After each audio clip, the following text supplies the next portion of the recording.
Hello' guys, আমি আজি মাৰ ঘৰলৈ গৈ আছোঁ দেই। আমি ওচৰতে মাৰ ঘৰ, গতিকে আমি চিনাকি গাড়ীৰে গৈ আছোঁ। বাকী আপোনালোকৰ ভিডিঅ'টো আপোনালোকৰ লগত শ্বেয়াৰ কৰি আছোঁ। আপুনি লাইক কৰি দিব। লাইক কৰিলেনো কি যায়, এই ঘৰ পোৱাৰ মাৰ ঘৰ পোৱাৰ আগতে বাৰু কালী মন্দিৰটো পোৱা যায়। সেইটো বহুত পুৰণা কালী মন্দিৰ, পূজা কৰে এইটো আমাৰ গাঁৱৰ একমাত্ৰ কালী মন্দিৰ মানে। এতিয়া আমি গৈ আছোঁ মাৰ ঘৰলৈ। নহয় আৰু আমি এই আছোঁ মাৰ ঘৰ পালোহিয়ে। আমাৰ মাহঁত গৰীব মানুহ, দুখীয়া মানুহ দেই। আমিনো আৰু ক'ত ধনী, মোতকৈ যেনিবা আৰু ধনী আছে, তথাপি আমি ইয়াতে নামিলোঁ। আমি গাঁৱলীয়া মানুহ, গাঁৱলীয়া পৰিৱেশ। সৰুটো দৌৰি মাৰিছে আবুৰ ঘৰলৈ আগতে বাৰু। আৰু এয়া দেখুৱাই আছোঁ, আমি এতিয়া পাই গ'লোঁ মাৰ ঘৰ। আমি মাৰ ঘৰত ফুৰিবলৈ আহিলোঁ।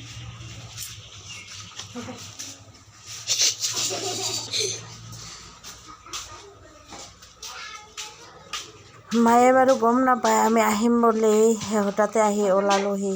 তাৰপিছত মা ক'ত আছে বিচাৰি পোৱা নাই, বিচাৰি আছোঁ বাৰু।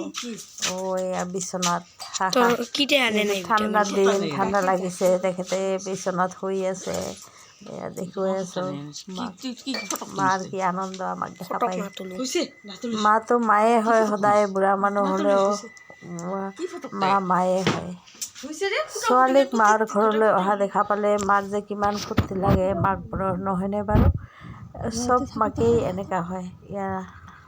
ইয়ালৈ আহিলে আমাৰ ল'ৰাটোৱে খেলিবলৈ বহুত জেগা পায়, সেইকাৰণে বহুত ভাল পায়। এই কঁঠাল গছৰ ওপৰৰ পৰা জাঁপ মৰা খেলি আছে, মই তাকে ৰেকৰ্ডিং কৰি আছোঁ বাৰু।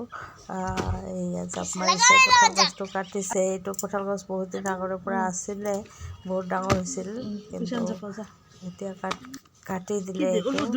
আমাৰ বহুত স্মৰণ আছে এইটো কঁঠাল গছৰ লগত, কিন্তু কি কৰিম আৰু, ডাঙৰ হোৱাৰ কাৰণে ঘৰত পৰিবলৈ ভয় লাগে, সেইকাৰণে কাটি দিলে এইটো গছ। ইয়াতে এতিয়া খেলি আছে ল'ৰাবিলাকে।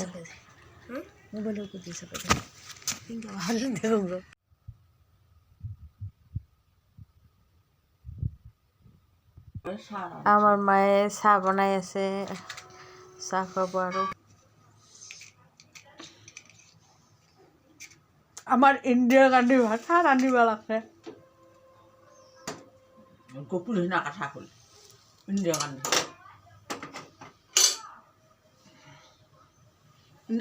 দেখে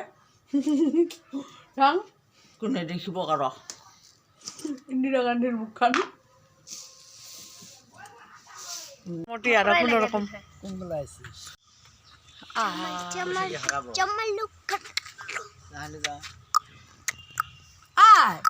মাকৰ ঘৰত আহিলে আৰু ফুৰিবলৈ যোৱা হয়।